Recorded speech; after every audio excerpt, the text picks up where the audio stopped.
It's clearly a strategy of jawboning these companies into giving the government a better price, right? I mean, Donald Trump meeting one-on-one with the CEOs. He also met with a group of admirals and generals yesterday. An impressive collection of military top brass were at Mar-a-Lago yesterday. And as they were walking out, I was watching the feed. He shook every admiral and general's hand as they walked out, and then he singled one person out and he said, "These are great people, great negotiators," right? And he pointed at one of the admirals or generals who was leaving the building. Clearly, he wants those folks in the Pentagon system to cut better deals, and he's encouraging them to negotiate in a better way for the taxpayer. That's something that the Pentagon has been bad at historically. You know, the cost overruns at the Pentagon have been legendary. Donald Trump thinks he can do something about it, and he's going to start off by doing it.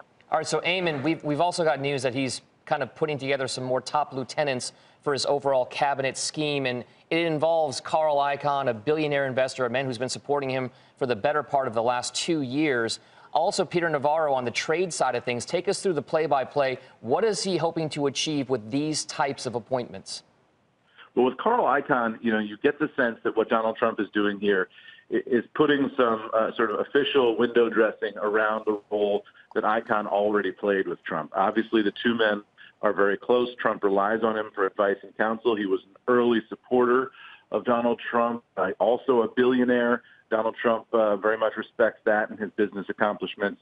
So this gives him a role as special advisor where Icahn won't take a salary, but he'll be able to continue to play the role that he's been playing so far, which is putting a bug in Donald Trump's ear on issues he thinks are important, particularly on regulation.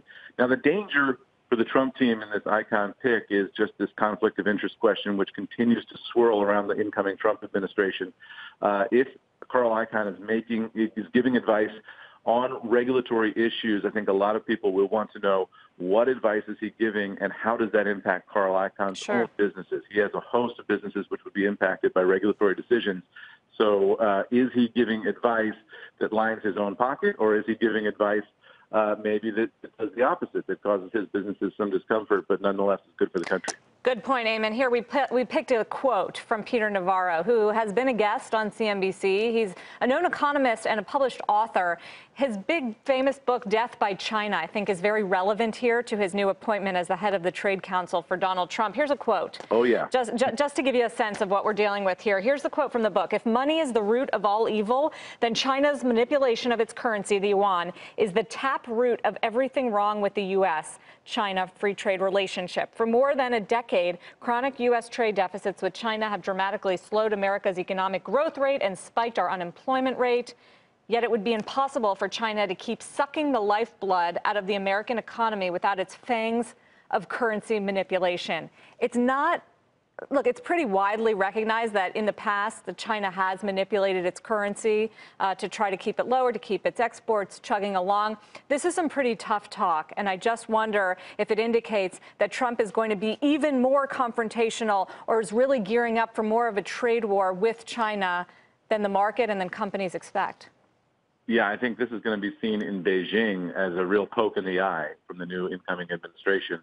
They're already wary of Donald Trump and some of his rhetoric, and they're going to want to know what this means, what exactly Navarro's role is going to be here. This is a new trade council that he'll be on.